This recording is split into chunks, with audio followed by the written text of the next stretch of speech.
નમસ્કાર પ્રણામ મિત્રો, જય માતાજી, જય શ્રી કૃષ્ણ. મિત્રો, તમારા સપોર્ટની ખાસ જરૂર છે. આપણે હમણાં થોડો ઓછો સપોર્ટ મળે છે, તો જેટલું બને એટલો વધારે સપોર્ટ કરો. બસ લાઈક કરો અને તમારા મિત્રો સાથે વધુમાં વધુ વિડીયોને શેર કરો. બસ આટલું કરી દો એટલે અમને નવી નવી વાર્તા લાવવામાં ઉત્સાહ અને આનંદ મળે. તો ચાલો શરૂ કરીએ આજની વાર્તા. આજે ભી કોલેજ મોડી પહોંચીશ, લેક્ચર મિસ નથી કરવો એમ વિચારી જલ્દી કામ કરવા લાગી. મમ્મીને દવા આપી ફટાફટ તૈયાર થઈને કોલેજ માટે નીકળી. મમ્મી, હું જાઉં છું, બધું કામ પતી ગયું છે, તમે જમી લેજો, કદાચ હું મોડી થાવ એમ કહી ખીલના ઉતાવળે પગે ચાલવા લાગી. બસ નહીં મળે એટલે જલ્દી સ્ટોપ પર પહોંચવા માટે દોડ મૂકી. ચાલતી બસમાં ચડી, ટિકિટ લીધી અને માંડ એક સીટ ખાલી હતી એટલે હાશકારો થયો. મમ્મી કાયમ બીમાર રહેતા એટલે ઘરની બધી જવાબદારી એણે ઉપાડી લીધી હતી. પપ્પા અને બંને ભાઈ કામે જતા.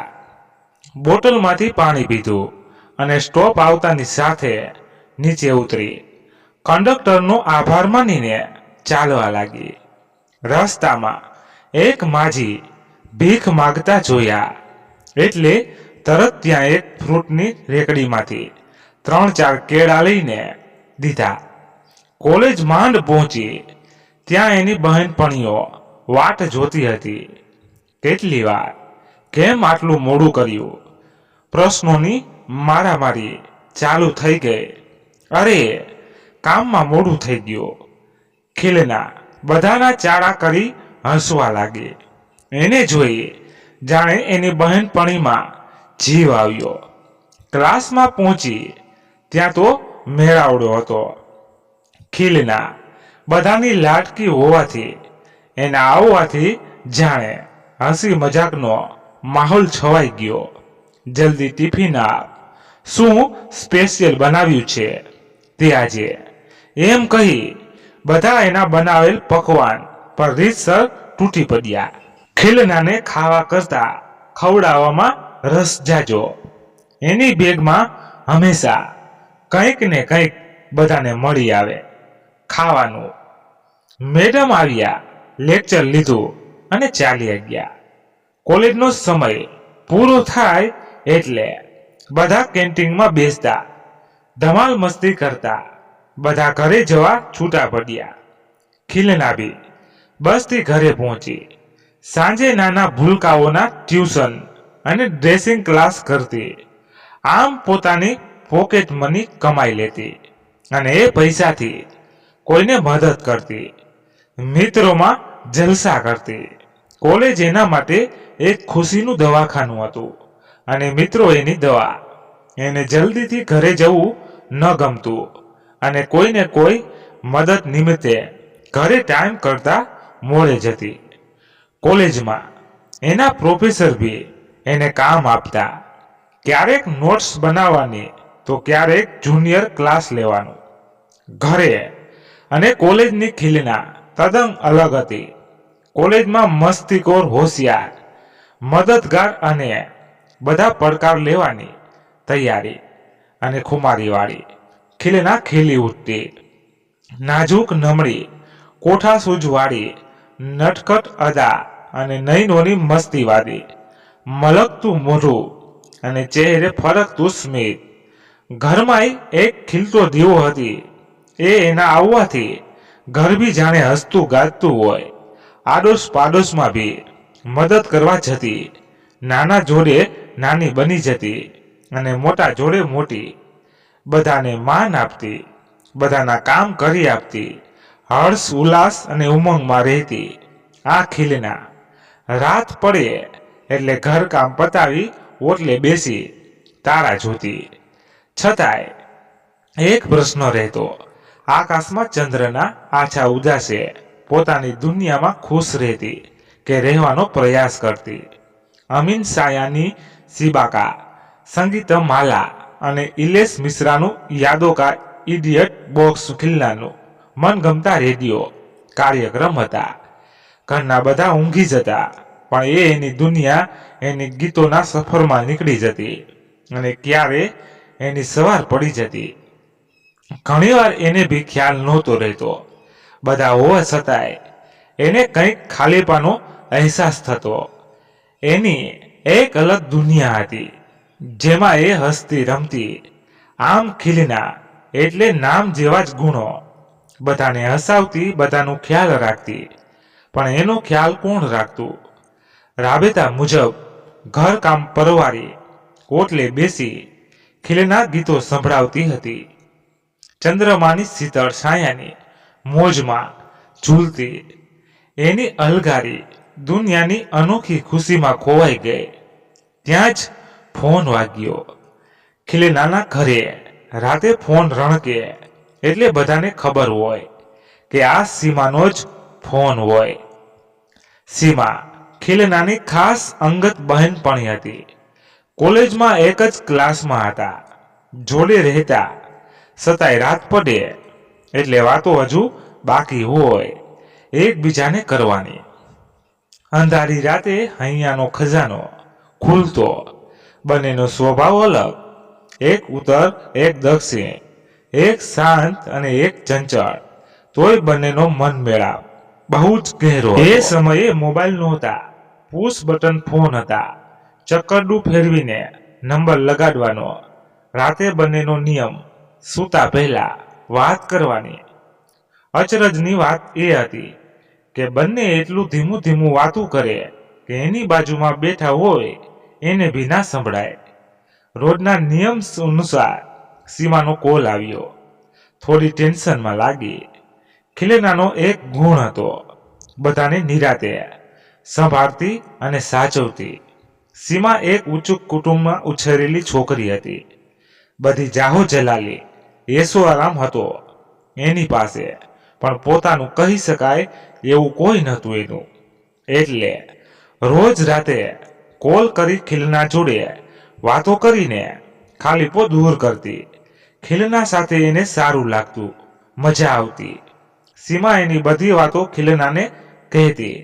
અરે સાંભળ ને, મારા સામેવાળા બિલ્ડિંગમાંથી એક છોકરો રોજ મને જોયા રાખે છે, મુસ્કાન આપે અને મારા સમયની બધી એને જાણ હોય. મને તો બીક લાગે છે, સીમાએ કીધું. અરે એમાં શું, ગમી ગઈ હોઈશ તું એને. તું તો છે જ એકદમ રૂપાળી, કોઈને પણ ગમી જાય એવી સુંદર છે, એમાં શું બીવાનું? ખીલનાએ જવાબ આપ્યો. તારે શું કરવું છે એ કે એટલે સમજાય. અચ્છા એક વાત કે મને, કેવો છે? મતલબ કે દેખાવમાં શું કરે છે એ દેખાવ છોડ, મિત્ર તો બનાવી શકાય એવો છે, એના વિશે તને કંઈ ખબર છે? સીમાની અવઢક દૂર કરવા ખીલનાએ પ્રશ્નોની જડી વરસાવી. સ્વભાવે ખીલના ચંચળ અને નિખાલસ, એટલે એને એમાં કોઈ ચિંતાજનક વાત ન લાગી. એને નવા મિત્રો બનાવવા ગમતા, એટલે એને સહજતાથી પૂછ્યું. હા, અમારા નાતનો છે, અમારી જેમ શ્રદ્ધર છે. એના વિશે સાંભળ્યું છે કે બહુ હરવા ફરવાનો શોખીન છે, જીવનને મજાથી જીવવા વાળો છે. એનું નામ છે નીલ. અરે વાહ, તો મજા છે. તું એની ફ્રેન્ડ બની જા, એટલે રોજ ફરવા લઈ જાય, મજા કરાવશે. પણ મને ભૂલી ન જાતી હો, ક્યારેક મને બી જોડે લઈ જજે. ખીલનાએ સીમાની મસ્તી કરી થોડી હસાવી. હવે તું ચિંતા ન કર, આરામથી સૂઈ જા, હું છું તારી જોડે. કાલે મળીએ, શુભ રાત્રિ, જય શ્રી કૃષ્ણ કહીને ફોન મૂકી દે છે. ખીલનાના શબ્દો ભરપૂર વિશ્વાસ હતો સીમાને. એને કોઈ દિવસ એકલી નહીં મૂકે અને ગમે તે સમયે ગમે તેવા સંજોગોમાં ભી કાયમ સાથે રહેશે. ખીલના ભી ગીતો સાંભળતા સૂઈ ગઈ. એ દોસ્તી હમ નહીં છોડેંગે. એના મનમાં વિચારો દોડતા હતા સીમા વિશે, પણ થઈ જશે, પડશે એવા દેવાશે. એક હકારાત્મક અભિગમ હતો ખીલનામાં. સવારે 5 વાગ્યા. અલાર્મની ઘંટી વાગી અને ખીલના ભર નિંદરમાં હોવા છતાં જાગવું પડશે એ મનમાં બોલતી બોલતી ઉઠી ગઈ. ભગવાનને વંદન કરી, આભાર વ્યક્ત કર્યો. બ્રશ કરી, સ્નાન કરી, મંદિરમાં ઈષ્ટદેવનો દીવો કરી, પ્રાર્થના કરી, વાસી કચરો કાઢી કામે લાગી. સમય જોડે તાલમેલ મેળવી ઘરકામ પતાવવા કામે લાગી. નાસ્તો, કપડાં, રસોઈ બધા કામ પરવારી મમ્મીનું બધું કામ કાજ પૂરું કરી કોલેજ માટે નીકળી. સીમાને મળવાની ઉતાવળ હતી અને ઉત્સુકતા જોડે થોડી ઉંમર સાથેની માદકતા પણ ખરી જ. આખો દિવસ બસ વાતોના વડા કરવા હોય તો બીજું કાંઈ નથી જોતું. કામમાં ધ્યાન છે જ નહીં. પપ્પા ભી તારા તને કંઈ બોલતા નથી અને રાત પડે એટલે તું તારો રેડિયો અને ફોન બસ. રાતે વહેલી સૂતી હોય તો સવારે ટાઈમસર જગાય અને કામોમાં ઠેકાણા રહે. મમ્મી ખીલનાને ખીજાતા બોલી. મમ્મીનો સ્વભાવ થોડો કડક હતો અને ઘડિયાળના કાંટે કામ થવું જોઈએ એ એનો વર્ષોનો જૂનો નિયમ હતો. સંયુક્ત કુટુંબમાં પહેલેથી રહેલા હતા એટલે કામોની ગોઠવણી અને કોઠાસૂઝવાળા હતા. ઉંમરને કારણે તબિયત અવારનવાર બગડતી રહેતી, પણ દલબલ સ્વભાવ અને ચોકસાઈ વાળું કામ પહેલેથી કરેલું એટલે આરામ કરતા એનું મગજ દોડતું રહેતું. ખીલના ચૂપચાપ મૂંગા મોઢે બધું સાંભળી પોતાનું કામ કરતી રહી. ખીલના માટે મમ્મી પપ્પા સર્વસ્વ હતા એટલે એ જીજી કહેતા એ બધું સાંભળી લેતી. જરાય સામે વિરોધ કે ઊંચા સાથે બોલતી નહીં. મોટા ભાઈના છૂટાછેડા પછી મમ્મીની તબિયત વધારે નાદુરસ્ત રહેતી. પપ્પા આમ રમૂજી સ્વભાવના હતા પણ કડક ભી હતા. મોટા ભાઈ બહુ જ હસમુખા સ્વભાવના ને એકદમ નિખાલસ. પણ શું કામ એમની જોડે આવું થયું એ ખીલનાને નહોતું સમજાતું. નાનો ભાઈ એની મસ્તીમાં રહેતો એટલે અત્યારે ખીલનાએ જ બધાને એક દોરે પકડી રાખવાનું, કપરું કામ પાર પાડવાનું હતું. પરિસ્થિતિ જોઈને એ કંઈ બોલ્યા વગર હસતા મોઢે બધાનું કામ કરતી અને બધાને ખુશ રાખતી. ઝટ કામ પતાવી ખીલના કોલેજે પહોંચી. ત્યાં દ્વારપાળની જેમ સીમાને સામે જ ઊભી જોઈ. હાય, કેમ છે કહીને બંને હાથ મિલાવી એકબીજાને ભેટ્યા. આ રોજનો ક્રમ હતો. ગળે ન મળે ત્યાં સુધી મજા ન આવે. હૂપ અને લાગણીની આપ-લે કરતા તું ક્યાં રહી ગઈ હતી? ક્યારની તારી વાટ જોઉં છું. સીમા થોડી ખીજમાં બોલી. અરે શું થયું? કોલેજ તો આવવાની જ હતી, કેમ ચીડાય છે? ચાલ કેન્ટીનમાં મસ્ત કોલ્ડ્રિંક પીવડાવું. અરે ના, ક્લાસમાં જઈએ. અને બંને ક્લાસ માટે સીડી ચડવા લાગ્યા. ત્યાં બીજી બહેનપણી મળી એટલે હાય હેલો ચાલુ. ત્યાં ખબર પડી કે પહેલો ક્લાસ નથી એટલે રાજી થઈ બધી શોર બકોર કરવા લાગ્યું. નાના ભૂલકાની જેમ સીમા અને ખીલના કોઈને કીધા વગર જલ્દીથી બીજે જતા રહ્યા. કેન્ટીનમાં બધા હશે એટલે બંને ત્રીજા માળે ગયા. ત્યાં સીડી પર બેસીને વાતો કરવા લાગ્યા. આટલી ઉતાવળે તું મને અહીં કેમ ખેંચીને લાવી અને આટલા ઉપરના માળા પર કેમ બેઠા વાતો કરીએ છીએ? કેટલી મજા આવત કેન્ટીનમાં બધા જોડે ધમાલ કરવાની. ખીલના સીમાને બોલી. પોતાની ધમાલમાં રાતની વાત ખીલના સાવ ભૂલી ગઈ હતી એટલે સીમા અકળાઈ અને કીધું, તું આજે મને કંઈક કહેવાની હતી ને? કાલે રાતે આપણી શું વાતો થઈ હતી યાદ કર જરા. તું ભી નંગ છો યાર. આખી રાત હું નિરાતે ઊંઘી નથી કે જલ્દી સવાર પડે અને તું મને મળે. ઓહ તેરી, હું તો ભૂલી ગઈ એ વાત. સોરી, આજે કામમાં આ વાત મગજમાંથી નીકળી ગઈ. બોલ, તું શું કહેતી હતી? અને ચીલ ડિયર, આવી વાતોને સિરિયસલી ના લેવાની હોય, રિલેક્સ રહેવાનું યાર. એટલું કહીને એને સીમાને ટિફિન આપ્યો, જેમાં એના ભાવતા વડા હતા. આજે ખાવાનો મૂડ નથી, તો મારી વાત સાંભળીશ હવે, એમ કહીને એને ટિફિન બંધ કર્યો. હા બોલ, સાંભળું છું. અરે, મેં તને ઓલા નીલની વાત કરી હતી ને, યાદ છે ને તને? એ આજે સવારે પોતાની ગાડીમાં હતો અને મને જોઈને મારી પાછળ પાછળ આવ્યો. અચ્છા, એમ એ કંઈ બોલ્યો? તું કંઈ બોલી? ફ્રેન્ડ બન્યા કે નહીં? કેટલી ઉતાવળ છે તને? મારી તો ફાટે આવી વાતમાં. તું ઓળખે છે ને મને? હું તો જલ્દીથી બસમાં ચડી ગઈ. અરે શું તું પણ બિંદાસ એને પૂછાય ને કેમ મારી પાછળ આવે છે, અને ડરવાનું શું આવી વાતમાં? ચાલ હવે આ વાત મૂક પડતી. આવા તો કેટલાય આટા મારે, બહુ ધ્યાન નહીં દેવાનું. અને એવું તો નથી ને કે તને એ ગમવા લાગ્યો છે એટલે આટલું વિચારે છે એની માટે? એમ કહી ખિલનાએ સીમાની મસ્તી કરી, થોડી છેડખાની કરી અને માહોલ હલકો ફૂલકો બનાવી દીધો.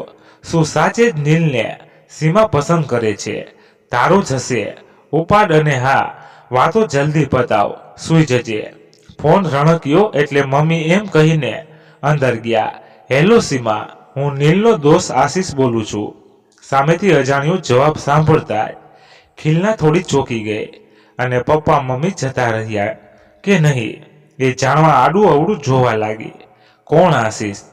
હું તમને નથી ઓળખતી, મૂકી દો ફોન. ખિલના અકળાઈ. અરે સાંભળ, તારો નંબર મને સીમાએ આપ્યો છે.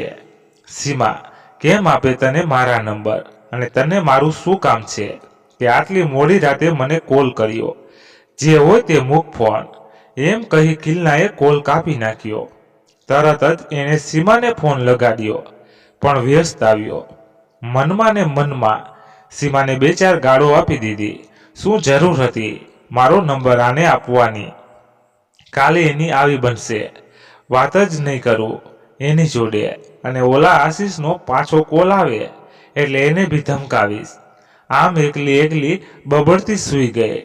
આજે મમ્મીને મજા નહોતી એટલે ખિલના કોલેજ ના ગઈ અને ઘરના કામોમાં વ્યસ્ત થઈ ગઈ.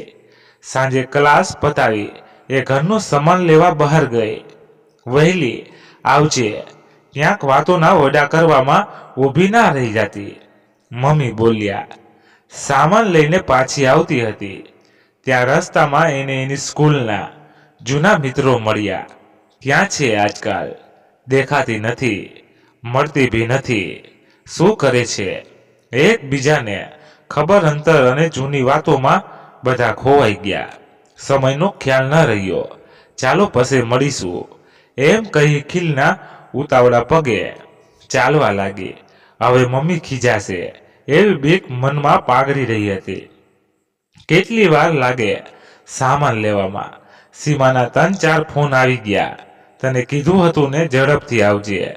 મને ખબર હતી કે તું સીધી ક્યાંય આવવાની હોય. કોઈ મળી ગયું હશે વાતું કરવા. મમ્મીનું સાંભળ્યું ન સાંભળ્યું કરી એ રસોડામાં ગઈ. જલ્દી રસોઈ કરવા લાગી. પપ્પાનો આવવાનો ટાઈમ થઈ ગયો હતો. એ આવે એની પહેલા આખું ઘર વ્યવસ્થિત હોવું જોઈએ. થોડું બી આમ તેમ વસ્તુ ન ગમતી એમને. જમી પરવારીને ભાઈ જોડે પત્તા રમવા બેઠી. આડોશ પાડોશમાંથી ભી આવ્યા હતા રમવા. મજા પડી જતી. બધા ભેગા થાય, રમવાનો સમયનો અંદાજ ન રહેતો. બધા ભેગા રમી મીંડીકોટ ગુલમચોર રમતા. ત્યાં જ પાછો ફોન વાગ્યો. ભાઈએ ઉપાડ્યો તો કટ થઈ ગયો. પાછો બીજી વાર કોલ આવ્યો, એ બી કટ થઈ ગયો. કોણ છે નવરું? અત્યારે આમ કોલ કરવામાં વાત કરવી નથી ને ખાલી ખાલી રિંગ વગાડે છે. ભાઈ કટાણું મોં કરીને બોલ્યો. બધાની નજર ખિલના તરફ વળી. મને શું જુઓ છો? એકલી મારા ફોન નથી આવતા, તમારા હશે કોઈનો? ખિલના ખીજાય. હા, પણ તારી જેમ મોડી રાતે કોલ કરવા વાળી એક તારી જ ફ્રેન્ડ છે સીમા. એમ કહી બધા હસવા લાગ્યા. રમવાનું પૂરું થયું. બધા પોતપોતાના ઘરે ગયા.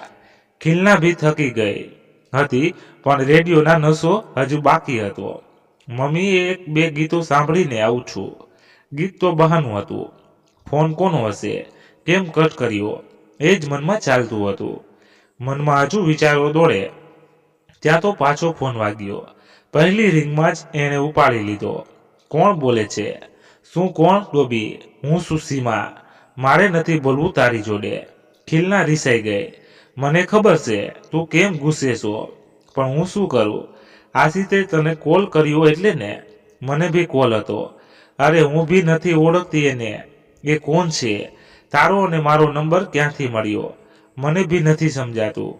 સીમાએ ચિંતાતુર સ્વરે ખિલનાને કહ્યું. તો કોણ છે? આ આશીષ બંનેને આમ કેમ કોલ કરે છે? ખિલના, જરા અહીં આવ ને. આ છાંડી જ નથી થતી. જરા તું એને સંભાળ તો મારી રસોઈ કરી લઉં. આ ભાભી આવી. એમ કહી ખિલના એના પાડોશીના ઘરે ગઈ. પાડોશના ભાભીને 3 નાના છોકરાઓ હતા, એટલે કામ પડે ત્યારે ખિલનાને બોલાવીને મદદ માટે. સારું થયું તું આવી, સાચો તું એને. એમ કહી ભાભીએ નાની સોનું ખિલનાને સોંપી કામમાં પડી ગયા. હું એને મારી ઘરે લઈ જાઉં છું, ત્યાં એ રમશે અને મારું કામ બી થશે. તું તારા મમ્મી જેવી જ છો, બધાના કામ હોશે હોશે કરી દે એવી. ભાભી બોલ્યા. ખિલના સોનુને રમકડા આપે છે, જોડે એક વાટકામાં બિસ્કિટ આપે છે. સોનુને ખિલના દીદી બહુ ગમે એટલે રમતી રહે. મમ્મી અને ખિલના કામ કરતા જાય અને સોનુને થોડી થોડી વારે જોતા રહે. રમતા રમતા સોનુ ત્યાં જ સૂઈ ગઈ. ખિલના એને હળવેકથી ગોદડી પર સરખી સુવડાવી રમકડા મૂકી દેશે એક બાજુ. મમ્મી બોલ્યા. અરે ખિલના, કેટલી વાર? જવું છે આપણે, જલ્દી કર જરા. ચકુડી બોલી દરવાજા પાસે આવીને. ચકુ એની બિલ્ડિંગમાં રહેતી એની બહેનપણી હતી. ખિલનાનું ફ્રેન્ડ લિસ્ટ બહુ લાંબુ. ફ્રેન્ડના ફ્રેન્ડ બી ખિલનાના ફ્રેન્ડ બની જાય. એનો સ્વભાવ એવો હતો. બધા જોડે હસીને બોલવાનું, મદદમાં ક્યારેય ના નહીં કહેવાનું. આ બધું એના મમ્મીની ટ્રેનિંગના લીધે હતું. ભલે કડક છે એના મમ્મી, પણ લાગણીશીલ અને પ્રેમાળ બી એટલા જ આવું છે. બસ 2 મિનિટ, એમ કહી ખિલના એનો ઝોલો અને જરૂરી વસ્તુ લઈ નીકળે છે. મમ્મી, અમને બજારમાં મોડું થશે, અંધારું થાય એ પહેલા ઘર ભેગી થાજો હો બંને. મમ્મીએ ટકોર કરતા કહ્યું. આ જાઓ, ફરો, જલસા કરો અને બહારનું ખાવામાં ધ્યાન રાખજો. Okay aunty, don't worry. એમ કહી ચકુડી અને ખિલના નીકળ્યા. હવે ક્યાં જવું છે ચકુડી? સાચું કહી દે જલ્દી. હા હા કહું છું. તને મેં કીધું હતું ને, મારો એક ફ્રેન્ડ છે મિરેન, યાદ છે ને કે નહીં? તને એની જોડે ફરવા જવું છે, અને તારા વગર મને કોણ બહાર કાઢે ઘરેથી? તું જ છો મારી ડાર્લિંગ સખી, જે હંમેશા બધું સાચવી લીધું. મને થયું કેમ આજે ઓચિંતું શોપિંગ કરવા જવાનું થયું, એટલે આપણે જોડે રખડશું નહીં. અને પાણીપુરી કોણ ખવડાવશે? અરે જરા પહેલા કીધું હોત તો હું સીમા કે બીજી કોઈ ફ્રેન્ડને જોડે લઈ લે, તો એના ભેગી નિરાતે ફરી શકત. કબાબમાં હડ્ડીની જરૂર ન હોય. ખિલના જોરથી હસી. બસમાં બેસતાની સાથે વાતોમાં એટલા ખોવાઈ ગયા બંને કે ક્યારે સ્ટોપ આવી ગયું ખબર ન પડી. કંડક્ટર બોલ્યો એટલે ફટાફટ નીચે ઉતર્યા. મિતેન સામે જ ઊભો હતો. ત્રણેય હાય હેલો કર્યું.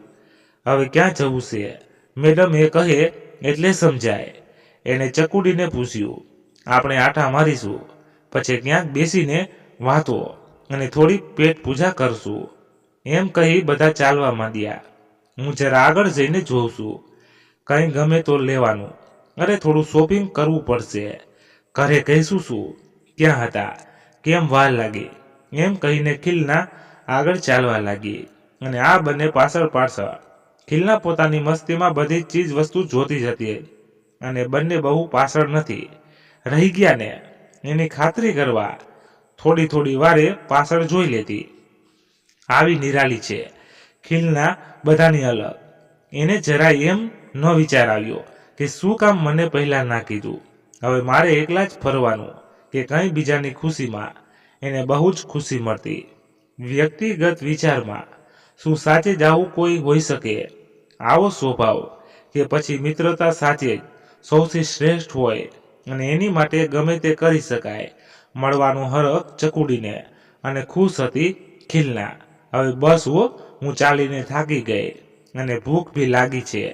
ચાલો ને કંઈક ખાઈ લઈએ, અને તમને ના આવવું હોય તો હું લઈ લઉં મારી માટે.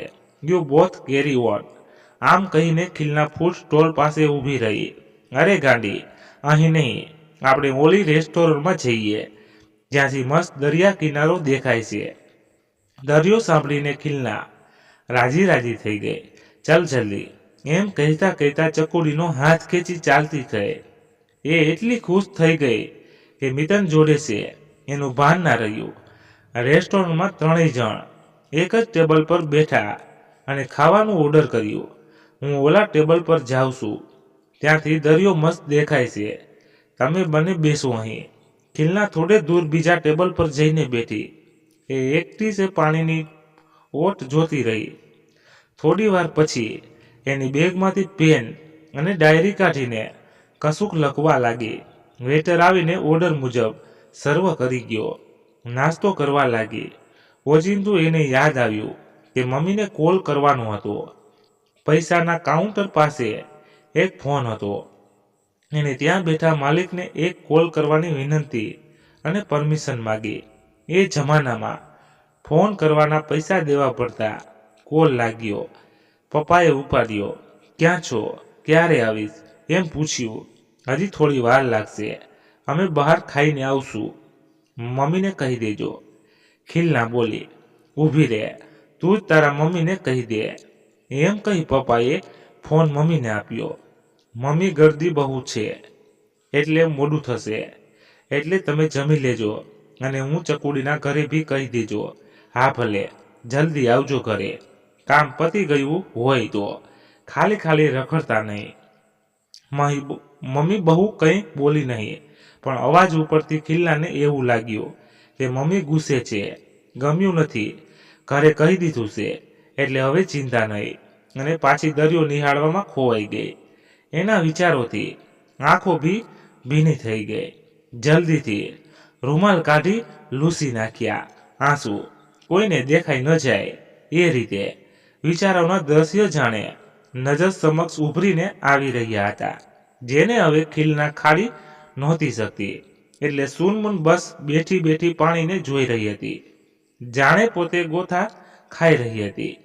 દરિયાઈ પાણીમાં મોજા અને એની જોડે ખીલનાના હૈયામાં ઉભરાતા તરંગો, પણ રંગ વિનાના, સંગીત વિનાના. કે કદાચ ખીલના એમાં રંગ પૂરવા નહોતી માગતી, કે સંગીતમાં ગુમ થવામાં બીક હતી. તો સ્ત્રીનું રૂપ એટલે લાગણીથી ભરેલું મન, એટલે મૌનને વાચા આપે નયન. સૂર્યાસ્ત થયો, અંધારું થવા લાગ્યું. હવે જશું ઘરે, ચલો ઉઠો બંને જણા. ખબર બી છે કેટલા વાગ્યા. મેં તેને બિલ ચૂકવ્યું અને ત્રણેય જણા નીકળ્યા. હું તમને ટેક્સીમાં મૂકી જાઉં? મિતેને પૂછ્યું. અરે ના બાબા, અમે જતા રહીશું. તું જરા જલ્દી ચાલ ને ચકોડી, બસ વહી જશે તો જલ્દી નહીં મળે અને ખોટી ખીજ ખાવી પડશે. બાય બાય કહીને છૂટા પડ્યા અને તરત બસ દેખાણી એટલે દોડીને પકડી બસ લીધી. મધુર મીઠી પલ અને મિત્રોનો સાથ જીવનમાં બીજું શું જોઈએ? ચકુડીએ ખીલનાનો ગાલ પર એક મસ્ત કિસી એકદમ મજબૂત જાદુની ઝપ્પી આપી. બંને જણા રાજી રાજી હતા. પગથિયા ચડતા ચડતા હસવાનો ગુંજનથી ખબર પડી ગઈ કે છોકરીઓ પાછી આવી ગઈ. ચાલ કાલે મળીએ, બાય કહી બંને છૂટા પડ્યા. ઘરમાં આવતા જ ભાઈએ મસ્તી કરી. શું વાત છે આજે તો મોજ પડી ગઈ છે ને તને? શું લઈ આવી બતાવ. એમ કહી ખીલનાનો નાનો ભાઈ સગાઈ એની બેગ ફંફોસવા લાગ્યો. તારા કામનું કંઈ જ નથી, રહેવા દે વીખવાનું. એમ કહીને ખીલનાએ બેગ ખેંચ્યું. અરે જોવા દે, એમાંથી શું લઈ લેવાનો હતો એ. હવે તારે કંઈ જમવાનું છે કે ખાઈને આવી છો? મમ્મી હા મમ્મી, આજે તો મજા આવી. ઘણા દિવસે પાણીપુરી સેવપુરી ખાધી. બહુ જ મસ્ત હતી. અને પછી ત્યાંની ફ્રેન્કી બહુ જ વખણાય છે, એ બી ખાધી. મમ્મી બીજી વાર તું જોડે આવજે, તને બી ખબર પડે બહાર ખાવાનું કેવું હોય. અને ખાવાની તો મજા જ આવી જશે. આપણે બધા જઈએ એક દિવસ બારે ખાવા. ચટ ચોર છો સાવ તારા પપ્પાની જેમ ખાવાની શોખીન. બસ બારે ખાવાનું નામ પડે એટલે મોઢામાં પાણી આવી જાય તારે. એક હસીનો માહોલ છવાઈ ગયો. ત્યાં તો ટીવીનો સમય થઈ ગયો. આજુબાજુવાળા આવવા લાગ્યા. એ જમાનામાં બધાને ઘરે ટીવી નહોતું, એટલે આડોશી પાડોશી જેના ઘરે ટીવી હોય ત્યાં જતા અને બધા મળીને સિરિયલ જોવા બેસતા. એ સમય બી એક અલગ હતો. પ્રેમ ભાવ, અરસપરસ પ્રત્ય લાગણી અને બીજાની વાતનું દુઃખ લાગવું એ કોઈને ખબર જ ના હતી. દુઃખ જેવો શબ્દો નહોતો એમના લિસ્ટમાં. એકબીજાને વાટકા વ્યવહાર બહુ ચાલતા. એકબીજાના ઘરે જે બન્યું હોય અને ખબર હોય કે બાજુમાં ભાવે છે એટલે કીધા વગર જ કહેણ આવી જાય કે આજે તમે રસોઈ ઓછી બનાવજો, આજે મારા ઘરેથી આવશે. એકબીજા પ્રત્યેનો હક લાગણીનો રાખતા નિસ્વાર્થ ભાવથી. ટીવીમાં એ જો હે જિંદગી, નુકડ, વિક્રમ બેતાલ, માલગુડી દયજ, હમ પાંચ જેવી સિરિયલ બહુ જ સરસ આવતી. ખાસ બધા ભેગા થતા. રવિવારે સ્પેશિયલ મહાભારત અને રામાયણ જોવા ઘડિયાળના કાંટા પર નવના ટકોરો થાય અને બધા ટીવી જોવા ગોઠવાઈ જાય. અને વચ્ચે એડ આવે એ તો ખાસ જોવાની. એક સિરિયલ પૂરી થાય એટલે વચ્ચે નાસ્તા. ટાઈમ થાય બધા પોતપોતાના ઘરેથી લઈ આવેલા નાસ્તા એકબીજાને પાસ કરતા અને જોત જોતામાં બધું સફાચટ થઈ જતું. બધાના ચહેરા પર હર્ષોલ્લાસભેર સ્મિત રહેતું. બધા છૂટા પડ્યા એટલે પથારી કરતા પહેલા કચરો કાઢી પોતું કરીને ખિલનાએ મોટા ભાઈ સમીર અને સાગરને કહ્યું, ગાદલા લઈ આવો અને પાથરો. મમ્મી પપ્પા ઉપર ખાટલા પર ઊંઘતા અને ભાઈ બહેન નીચે. સૂતા સૂતા બી મસ્તી તોફાન ચાલુ જ રહેતા. હવે સૂઈ જાઓ, કાલે મોટા પપ્પાને ત્યાં જવાનું છે એટલે વહેલું ઉઠવાનું છે અને બધા કામ પતાવી નીકળવાનું છે. જય જિનેન્દ્ર કહી બધા ઊંઘી ગયા. ખિલના ભી આજે બહુ જ થાકેલી હતી એટલે સુતાવે મીઠી નીંદર આવી ગઈ. કેવો મજાનો સમય હતો એ. પાડોશી સાચો સગો હતો જીવનમાં. ખડે પગે ઊભા રહેતા. સારા નરસા પ્રસંગ હોય કે અડધી રાત કાયમ મદદ કરવા તત્પર રહેતા. સમય જેમ પ્રગતિ કરે સંબંધો વચ્ચે કાતર ફેરવી. હવે નથી એવા પાડોશી અને નથી એવી ખુશી. મિત્રો, અહીં વાર્તા પૂરી થઈ છે. તમને કેવી લાગી એ કોમેન્ટમાં જણાવજો અને પસંદ આવી હોય તો લાઈક કરી તમારા મિત્રો સાથે શેર કરજો. ધન્યવાદ. ફરી મળીએ નવી વાર્તા સાથે. ત્યાં સુધી બધા મસ્ત રહો, તંદુરસ્ત રહો. જય માતાજી, જય દ્વારકાધીશ. હર હર મહાદેવ, મહાદેવ, મહાદેવ. જય શ્રી રામ, જય બજરંગ બલી.